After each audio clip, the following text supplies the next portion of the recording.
Hi, I'm Melinda Taschetta-Millane, Editorial Director of Imaging Technology News, and we're here at SIM 2014 talking with Dr. Eliot Siegel, who's the Professor and Vice Chairman of Radiology at the University of Maryland School of Medicine, Department of Radiology.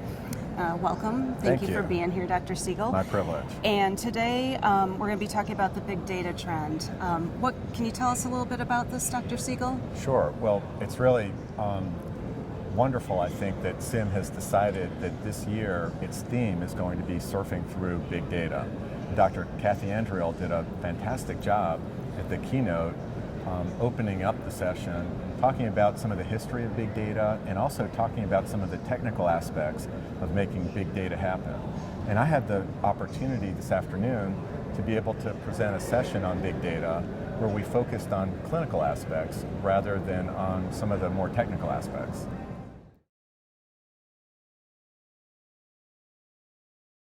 Well, we're seeing big data playing a huge role outside of medicine, and increasingly it's playing more of a role in medicine.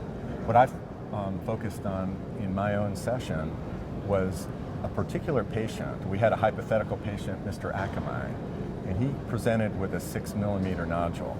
And as his doctor sitting right across from him, Mr. Akamai wanted to know what to do with a nodule. He's really scared about the possibility of having cancer and wanted to know what is the likelihood that it's cancer and wanted to also know what he should do about it. And right now we have guidelines such as the Fleischner criteria that would recommend he wait a certain number of months and that we come back and image him again. But when I tell Mr. Akamai that, he's going to remind me that he has a greater chance of having cancer because he has a family history of cancer. And he's going to remind me that he's a native Pacific Islander and he has a 6-fold greater chance of having cancer than a patient who is Hispanic, for example.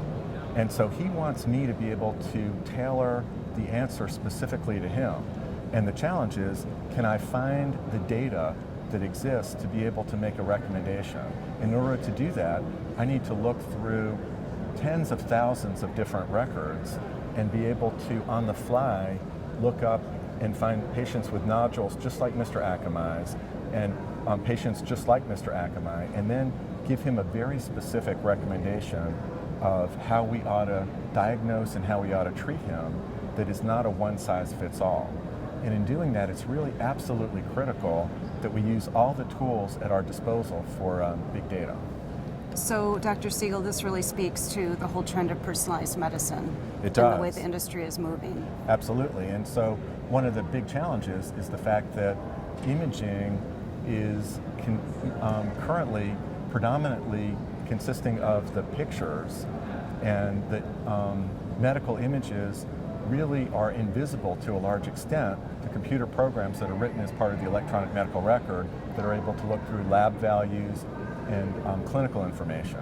And so one of the big challenges that we have at SIM in imaging informatics is to figure out ways to be able to tag the images using standards such as AIM, and be able to extract information from the reports using standards such as IHE and also DICOM, and be able to then find that information so we can, within just a few seconds, look through hundreds of thousands of different patient records and be able to inform a patient like Mr. Akamai of what is the experience in other patients like him with a similar abnormality.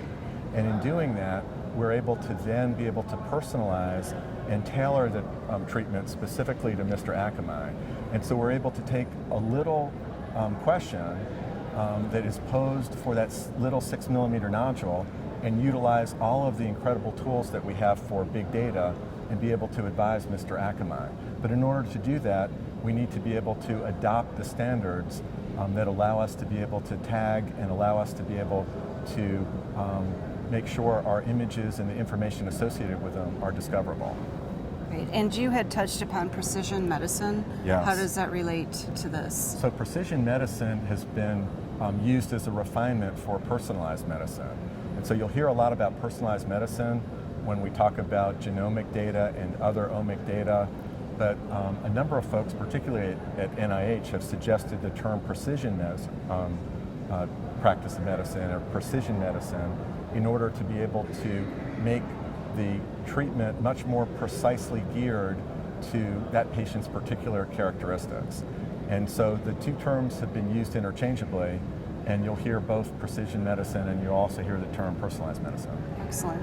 And what challenges and opportunities are there out there for radiology? I think the biggest challenge for radiology is to continue to be relevant. And also a big challenge for radiology is to look at outcomes.